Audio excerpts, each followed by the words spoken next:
And welcome to Conservatives Talk.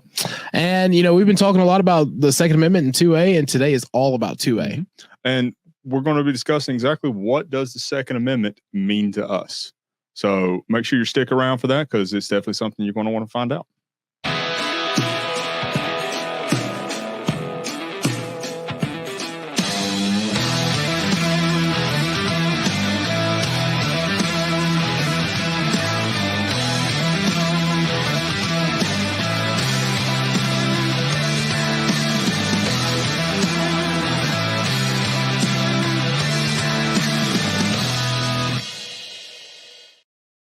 And welcome back to Conservatives Talk. My name is Justin. And this is Jamie. And as always, we like to remind our viewers to make sure that they are hitting the like button and the share button on any of the content they run across on any of the platforms that we release our content on, as well as make sure you're hitting the subscribe button. That way you'll always stay up to date on any of the content that we produce, and you'll never miss a single moment of any of the shows that we do put out.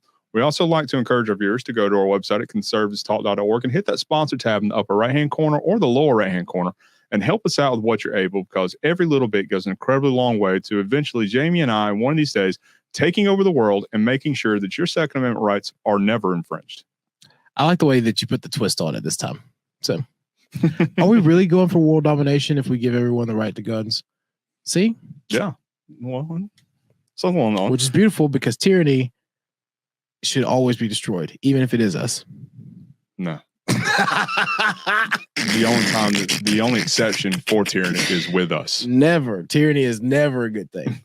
Well, even if it is me. If I become a tyrant, take me out. Or at least give me the option to take myself out. I don't know. Well, with the idea of tyrannical aspirations in mind, Jamie, how about getting your first reminder? Boycott hometown headlines. Once again, this is a liberal news media that we have to take out. This is not what Northwest Georgia needs. They are part of the Atlanta Journal-Constitution conglomerate, and it's time that we destroy liberal media in Northwest Georgia. And it starts with you boycotting hometown headlines. Yes. We also want to say a quick thank you to our affiliates, and our first one being Net News Network. So you can find Net News Network at netnewsnetwork.net. Gets me every time. That is a mouthful. Thanks to you. Yeah. So make sure that you're going to netnewsnetwork.net and checking out all the local contributors to that platform. You'll find the best on the ground local news production or producers, and really be able to get a good sense of what's going on throughout the country from a very localized perspective. We also want to say a thank you to Veterans for America First. So Veterans for America First is the premier political grassroots organization that fights tooth and nail to make sure that the America First agenda is always followed and will be followed. And they do that through their media production arm, and that being Vet's Voice. So Vet's Voice is the America First social media arm for Veterans for America, what they're trying to promote and push. You'll only find the America First content producers there. So make sure you're looking for Vet Voice on every major social media platform out there, and you will never be disappointed in what you find with them. So with that in mind, Jamie, let's jump right into what the big question is what exactly does the Second Amendment mean to us? And to help answer this question, we have a very old friend of mine I say a very old friend of mine. We have an old friend of mine coming on the show. He's a national firearms advocate, and he's got a very big position. He's a big promoter of 2A, and he helps arm Americans. So, Neil, you want to come on and say hello? Yeah, I'm here. My name's Neil Wolin. Thanks for having me on. Like he said, I work in the gun industry. I'm a marketer.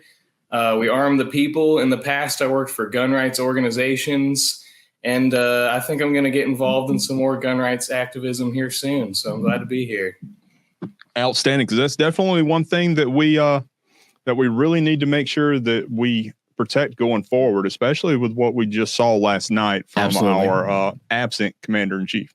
Absolutely. The left continue to come after our guns, continue to come after the American people as a whole. And I tell you, one of my biggest fears one day in the near future, probably the way that we saw from the State of the Union, they're going to try to seize not only our firearms, but our cash, and they're going to force a digital currency down our throat. And so now's the time more than ever. If you don't own a firearm, or if you don't have firearms that were lost in a boating accident, please make sure that you get them and lose them in a boating accident, because we must continue to protect the American people. Yeah, AK-47s are pretty popular these days, so get you one of those too.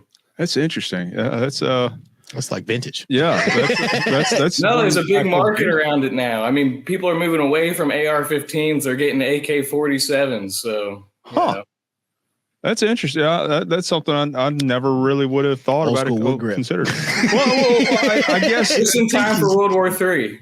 Well, yeah. Thinking about it, the 7.62 by what is it, 54 millimeter round? 49. Yeah, 49. Yeah, 49 is the most abundant round in the entire world. So if you're going for an Armageddon, why not get the firearm that's going to fire the most abundant round that is produced throughout the entire world? So, I mean, it makes sense.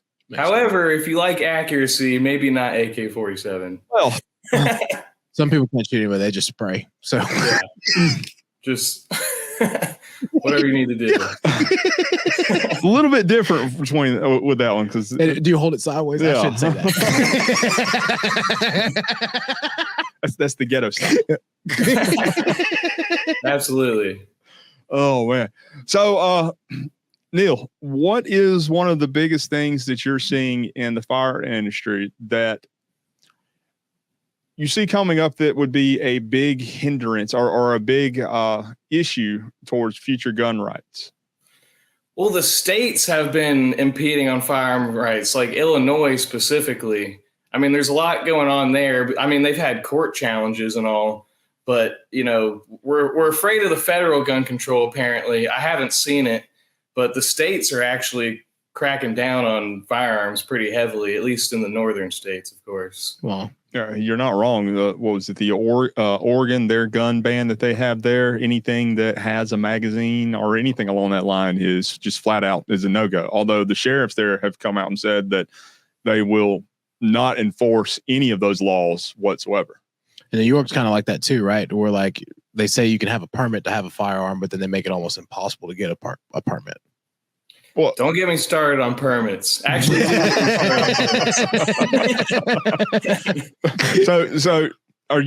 so you're now living in a state that you have to have a permit in order to have a concealed firearm on you, right? That's correct. And to get that permit, you have to go through 9 hours of government training to have that permit. And there's a lot of states that you just get a permit.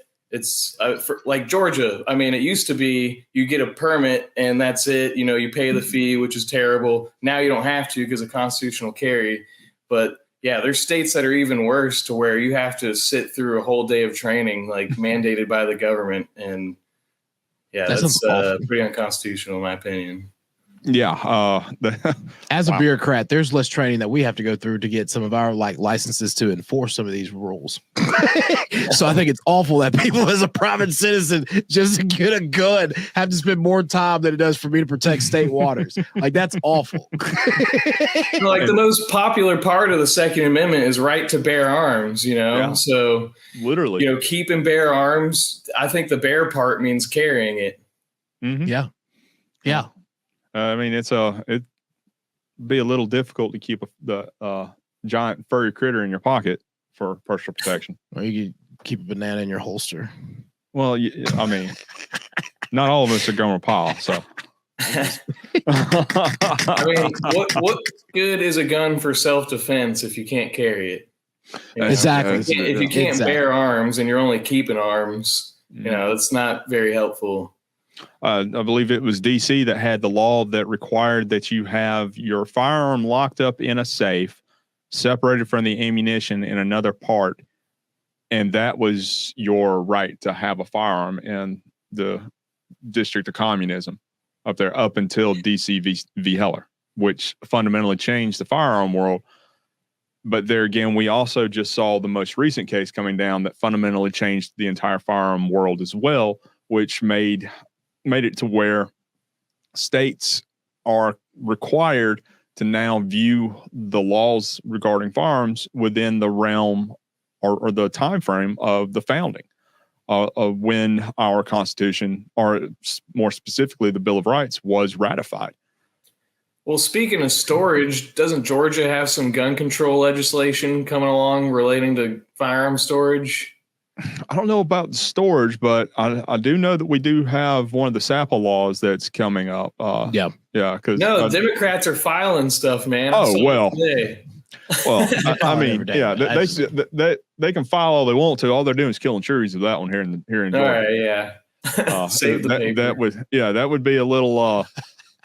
If the day that one passes, the day I hang up all of everything. So no, that's the day we go down there and set people straight again. Yeah, well, or we just moved to Alabama.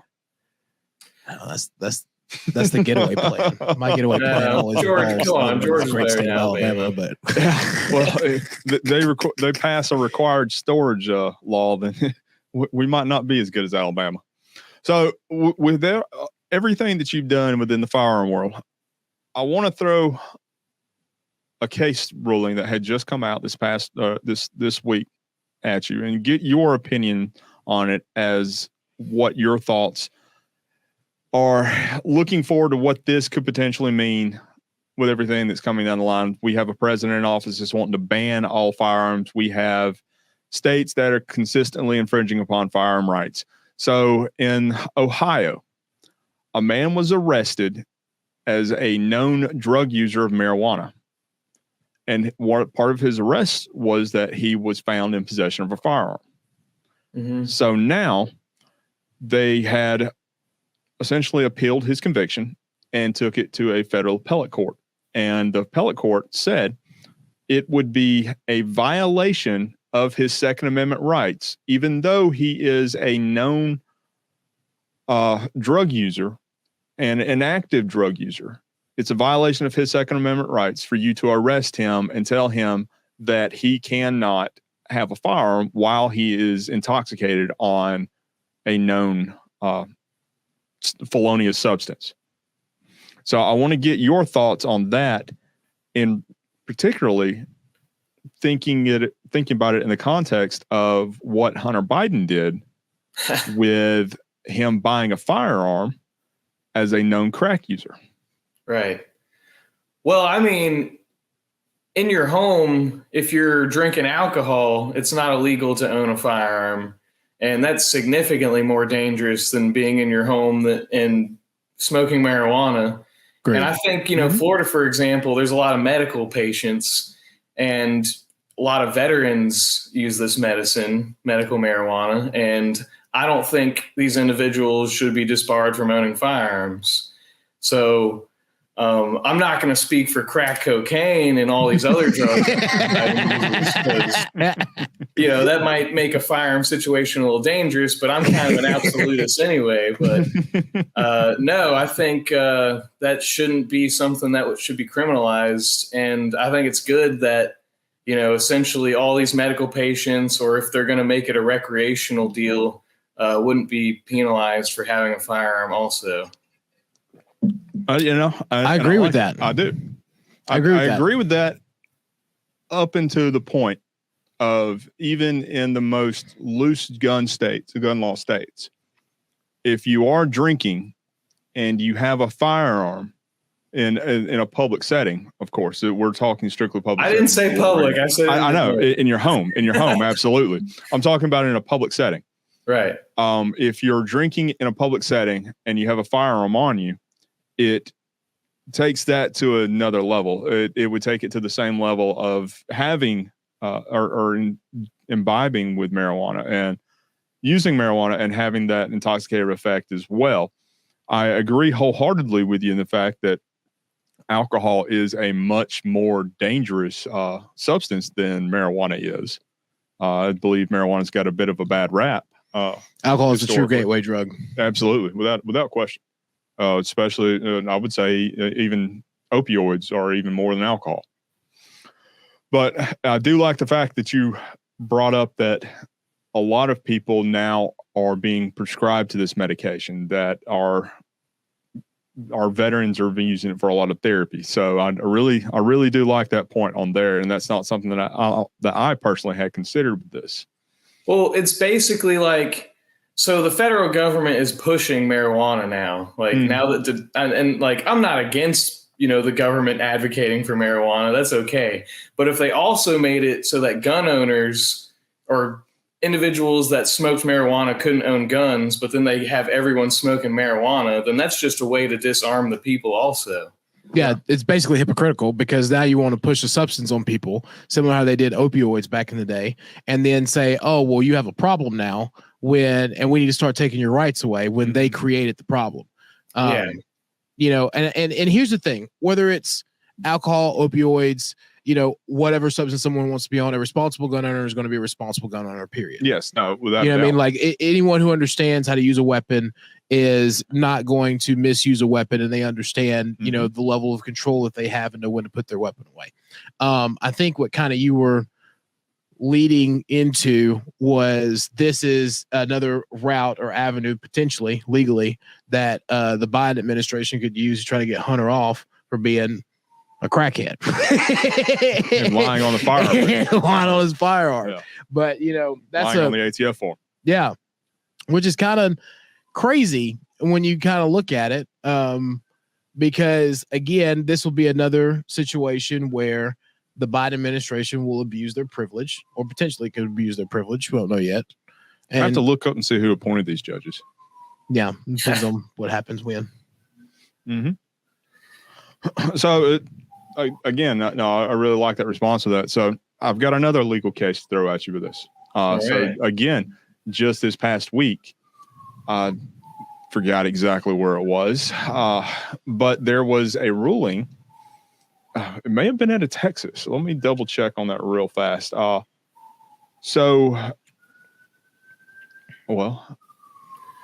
was a 3-judge panel in the Fifth Circuit.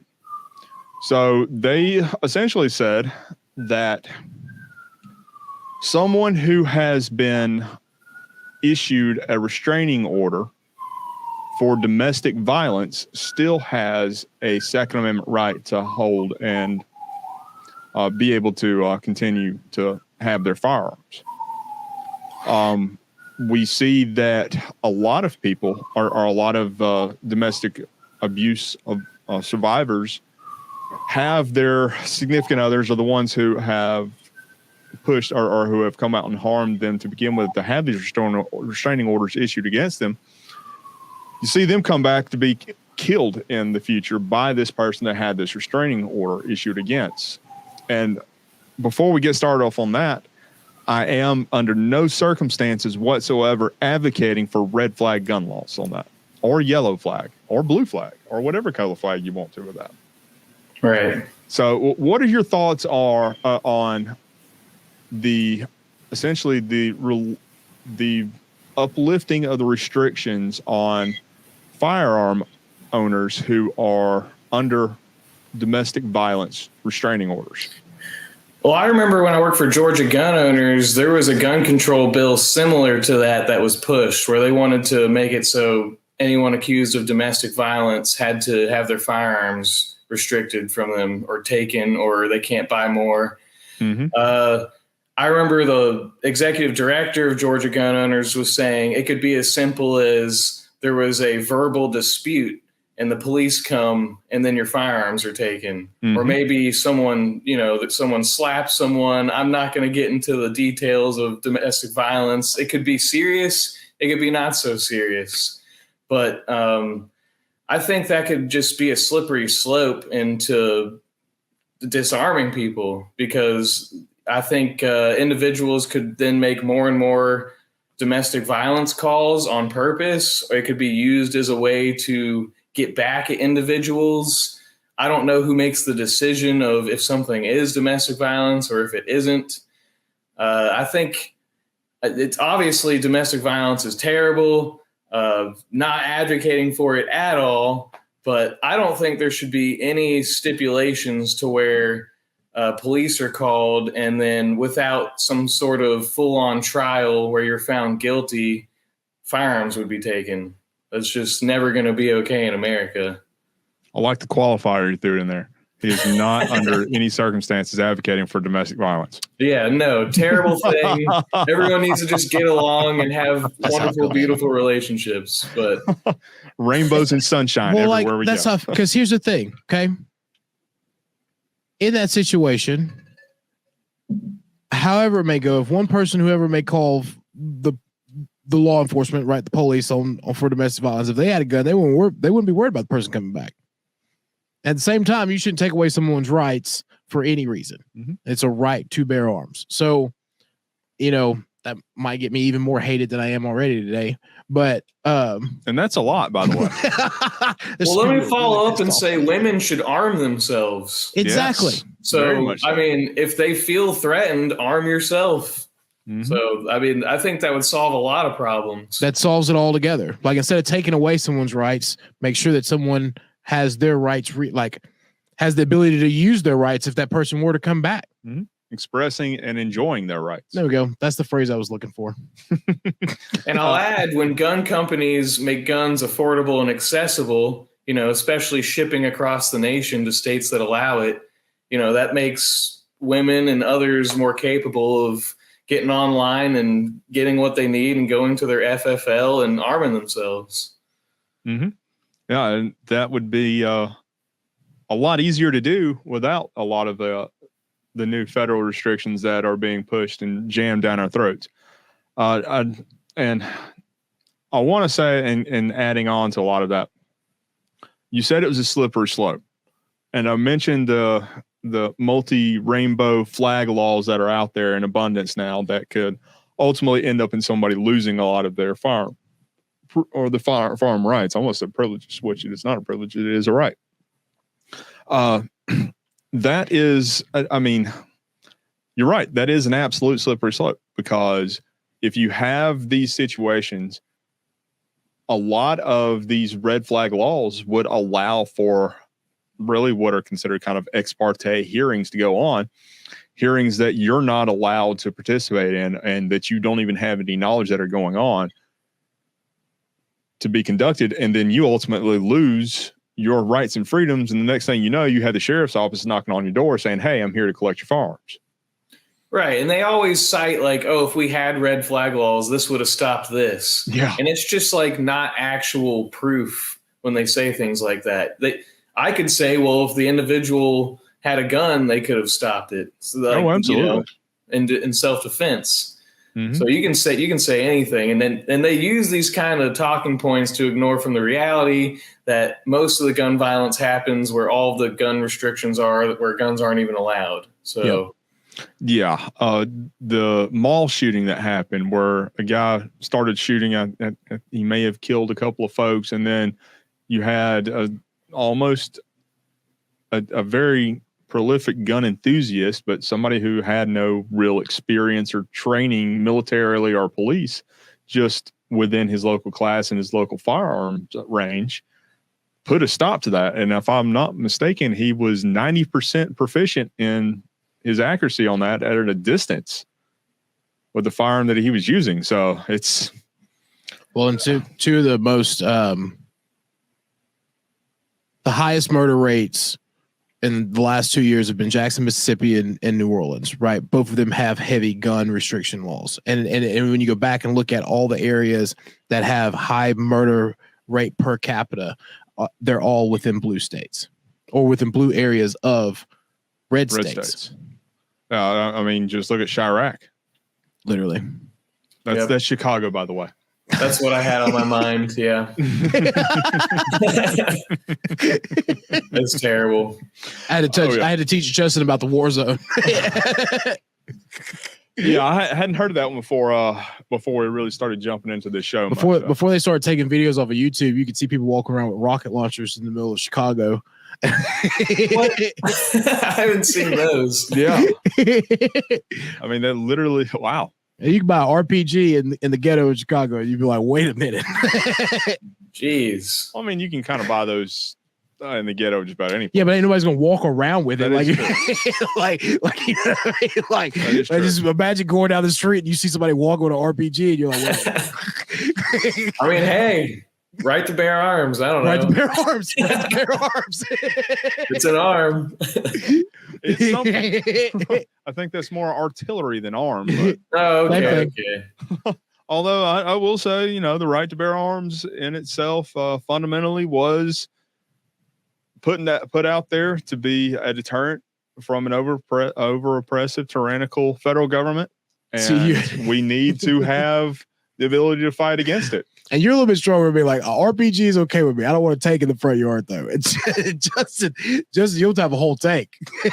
I mean, everyone's talking about we should have tanks. So I'm talking tanks. Yeah, F-22 if I can afford it. If I can build the nuclear bomb in my backyard in my back storage shed, then by goodness, I should be able to have it. That's why I was going to blow you away.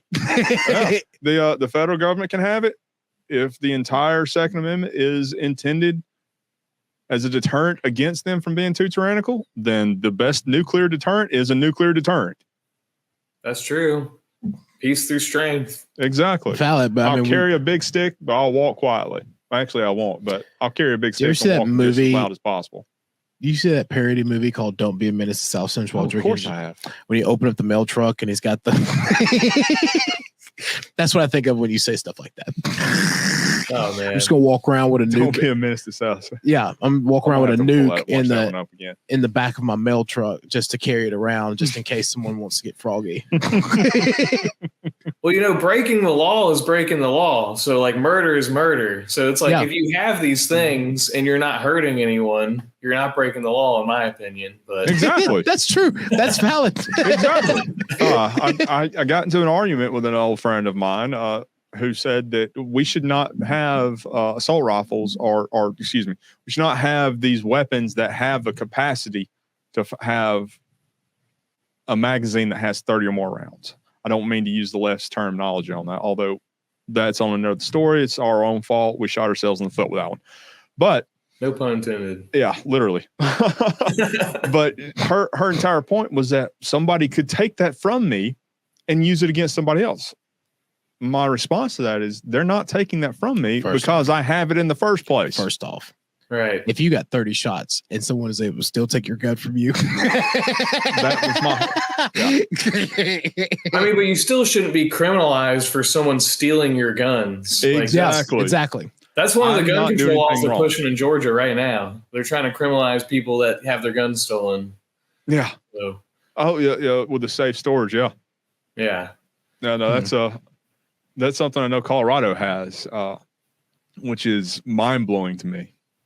That somebody can break into your home, ransack your entire place, find a firearm, go out and commit a murder or assault with that firearm, and you be charged for it. Yeah, I mean, if someone's trying to break in your house, it takes a lot of time to go in your safe, find your ammo that was stored separately from your gun, put it in your gun, charge the handle, and then, I only have a 10-round magazine because that's all that's legal, but there's 3 dudes. It's just like, it's a lot. It's a lot to ask of, like, maybe a female that is at home alone. It's just given the domestic violence, topic from earlier. So apparently these state lawmakers have never played Call of Duty. So or lived in a real world because that's you know what I mean? Like Call of Duty or in a real world, like that's awful tactics to try to because the pressure that someone's going to be under, especially if they don't use their firearm all the time, someone busting in the door, you have to deal with that. Then you got to go find it, load it. I might as well load a musket. like that's what they want. Exactly. They want us to have muskets and flintlocks. That was a firearm that was prevalent during the Second Amendment when it was founded. You know what I mean? At that time, I might as well go get some gunpowder and load a musket. And you can't keep it loaded because you can't keep it loaded. It gets damp from the humidity, so it won't fire. Especially in the South. I will never understand. Yes. It's a strange world that we live in with some of these folks that are pushing a lot of this stuff. So another thing big one that's just come down, and we were kind of discussing this off camera a little bit, is the issue that the ATF has put out a new rule, and we have a couple of days before the rule is to be implemented, but it bans the ability for a person to own a firearm that has a pistol brace if it could be considered an SBR. So a lot of firearm enthusiasts have firearms, and we'll use this for what's hanging on the wall here, for example. Actually, this in its current configuration meets every standard the ATF could possibly put out there, so they can kiss the darkest part of my lily white butt with that one. But Let's call you tank. Yeah, well, the barrel on this is 16 inches. So if a barrel is shorter than 16 inches and it had the same stock configuration on there, it would be considered an SBR, or a short barrel rifle. However, if I were to put a specific brace on this firearm where the buttstock is, it then becomes a pistol with a shorter than a 16-inch barrel. Mm-hmm. So they have essentially come back and said, well, braces now will be considered buttstocks because so many of them can be functionally shouldered as a working buttstock. So they have now come back and classified all braces as a buttstock. It is going to, what was it? It's going to criminalize upwards of 40 million firearms that have been sold in public. So you're looking at a large majority or a large portion of the firearms that are available in the generalized public becoming criminalized just because of the configuration that they are in, that the ATF had come back and previously said was okay. Right. What are your thoughts on that as a marketer for this sort of item? Well, first of all, everyone forgets that the brace was invented for those that are disabled.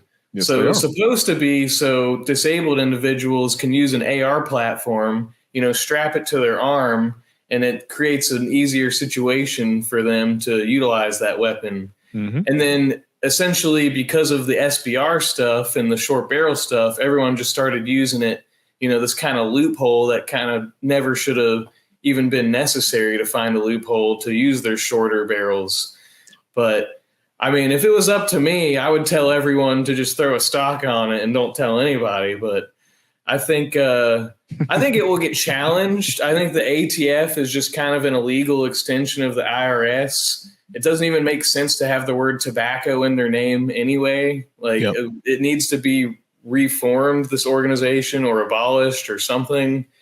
And I mean, you can't just criminalize like millions and millions of gun owners. It's just it's not going to work. It's just I don't see it, taking actual form. But obviously, I'm against it.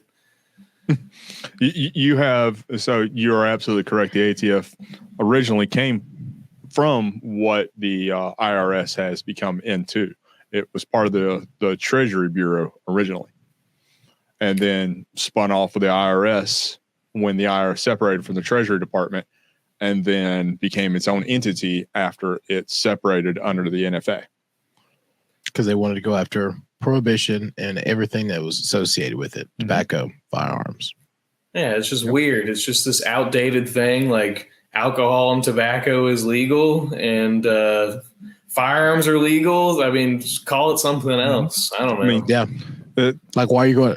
Like, that would be like the meth fentanyl group. Yeah, call it meth, fentanyl, and heroin. For Northwest Georgia, yeah, that's pretty much what it is. But I mean, I know initially, like, apparently you weren't supposed to shoulder braces this whole time, but everyone was just doing it anyway. And like in the firearms industry, I know we were trying not to show videos of people shouldering it just for that sake.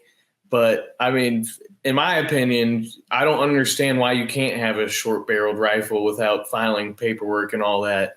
It's not like I guess it's like the sawed off shotgun concept, like under a coat, or like that's what brings them fear with the ATF about this whole thing. What do you think? Why are SBRs, why do they require paperwork? Well, I mean, you're right. They said that they are a lot more easily concealed.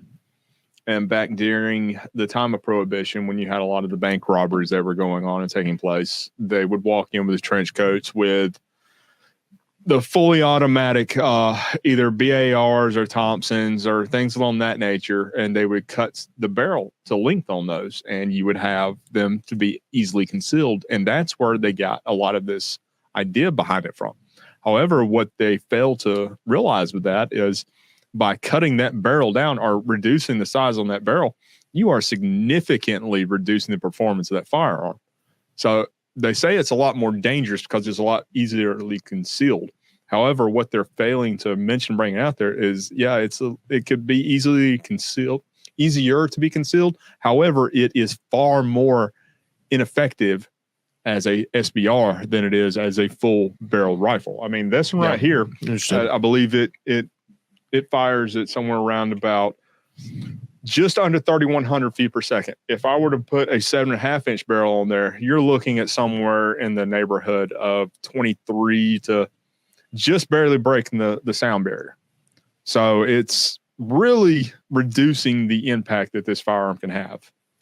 Well, I'd add too that, the military often uses shorter barrels like 14-inch and stuff 14 and like a half, that. actually. Yes. Yeah, 14 and a half. So, I mean, the idea of the Second Amendment is to match what the military uses in the most effective way for the civilians. Yep. So that's just another way of them, getting a leg up on us, in my opinion. Oh, yeah. The M4 has a 14.5-inch barrel, although the M16 carries or the full workup M16 has a 20-inch barrel. It really has the ability to reach out there and touch somebody if it needs to. Like a bayonet. Some a little bit further out. Sure, why not? What are your thoughts on it, Jamie? Well, partially, I think this is a really good conversation because a lot of people don't know this information. But my thought is that, I don't know, kind of lost sight of the question. Kind of faded out for a minute. Jamie's just here. Yeah, I faded out for a minute. I'm really intrigued by this, though, because I really did learn a lot. Like, I don't know much about firearms. I know enough to defend myself and make sure that I stay alive if someone shoots at me. And so I always lean on Justin when it comes to like having conversations on this. And so learning, the difference and thinking about like why the ATF was created, how it's outdated and things like that. All of this has been really good information. Yes. So the NFA specifically mentions in there that the Attorney General has the ability or has been given the ability by Congress to then turn around to the ATF or the BATF actually. What is the difference? What is that? So it's alcohol, tobacco, and firearms. The BTF, which is their actual acronym, is the Bureau of Alcohol, Tobacco, that's and dumb. Firearms. Okay. Yes. Right. But if you're looking up on when you go and look up on the actual papers, it doesn't say ATF, it says BATF. Okay. Bureau of Alcohol. Okay. Yes. So it actually gives them ability, or it gives the Attorney General the ability to direct the ATF to issue guidance and rules that they see fit to be implemented. If it becomes, or that's the reason why they're required for the public commentary part. It's anything like what when you're doing any sort of big legislative or public comment, public comment, or any sort of major legislative change that doesn't come from the actual legislature. If it's a rulemaking change or rulemaking process, it has to have 90-day public comment process. Yeah. So that's the reason why they have to have that, because all of the ATF laws, all the gun laws that we have outside of the ones that they just recently passed in the past 20 years, none of those are actual laws. They're all regulations passed by the ATF or the ATF. It's so, yeah. And I always compare it to EPA, right? Because that's relevant to my world and protecting conservation and water and the forestries. And so like looking at how that agency's gone rogue is how I compare how ATF has gone rogue. And, we've built the CFR, the Federal Code of Regulations, like so big that it really doesn't make any sense anymore, because we've allowed for agencies to continue to oppress people versus actually having Congress do its job and pass laws that actually affect people. So I get it.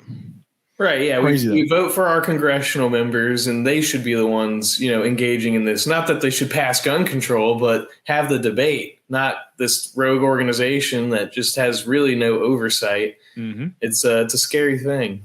Oh yeah, Absolutely. Well, I mean, if they are going to pass gun laws or gun control laws, then they should be on the record of having voted for those laws, so the people then can come back and say, "Okay, you voted for that. Well, I'm not voting for you." Right. Exactly.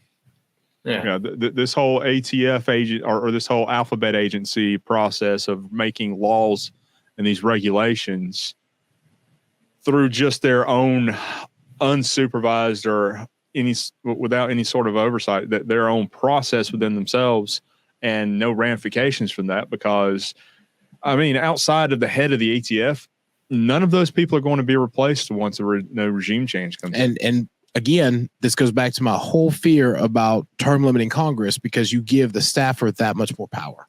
Because if you may have the director move, but that person who's going to be there the entire time has federal employee benefits. They have tenure. They're basically, it's like being at a university. They're not going anywhere, and then you give them that much influence because you give them that much strength over the institution. You elect a member of Congress that's actually worth a damn. I did. Guarantee you. Perfect example. Not a single one of them in there was one of these hill rats. I mean, there is something to say about incumbency and how hard it is to get incumbents out. But yeah, that's true. That's the thing.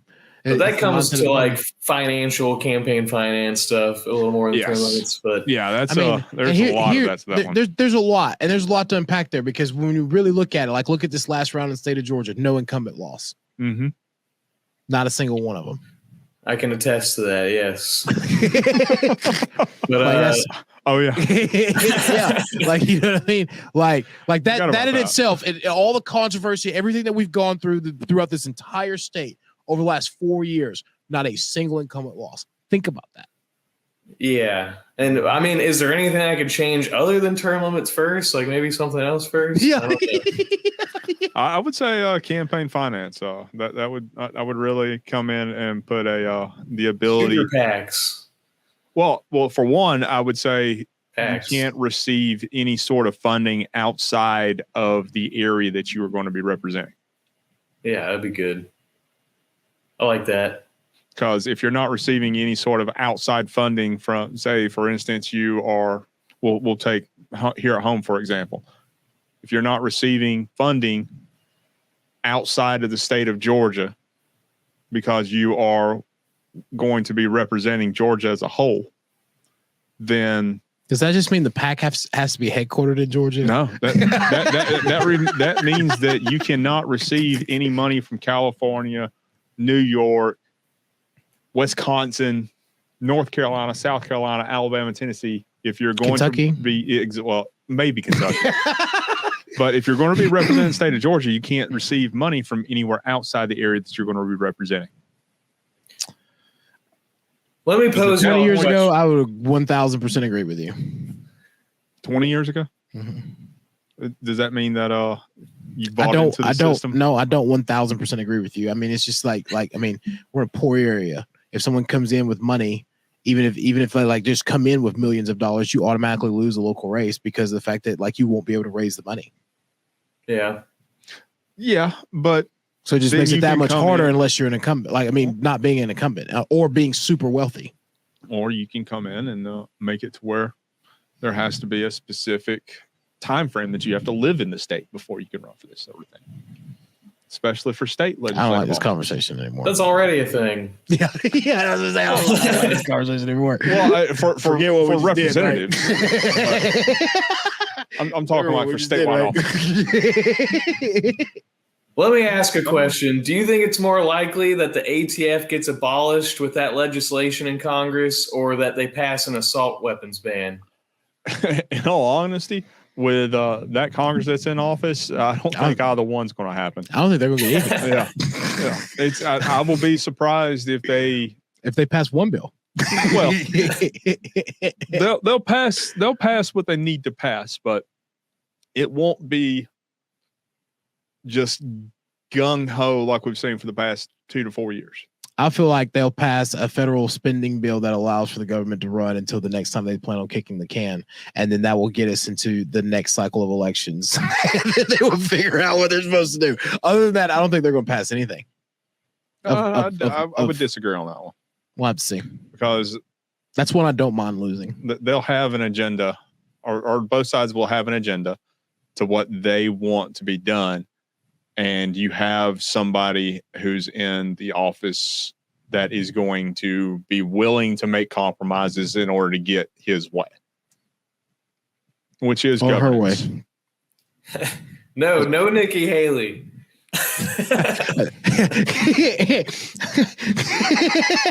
No Nikki Haley. Or her way. I'm just saying. I say no.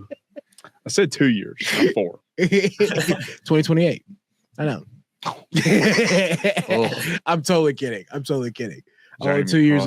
Look, we'll see. We'll see where 2028 goes. You're flirting with that line of, again, making job listing postings again. Look, I just like being dangerous at the moment because clearly I've upset some people who are going to watch our show later. So Don't do I can that. poke the bear a little more. That they are. All right. So moving on, we have reached that inevitable conclusion that we come to with everything in life, and that is the end.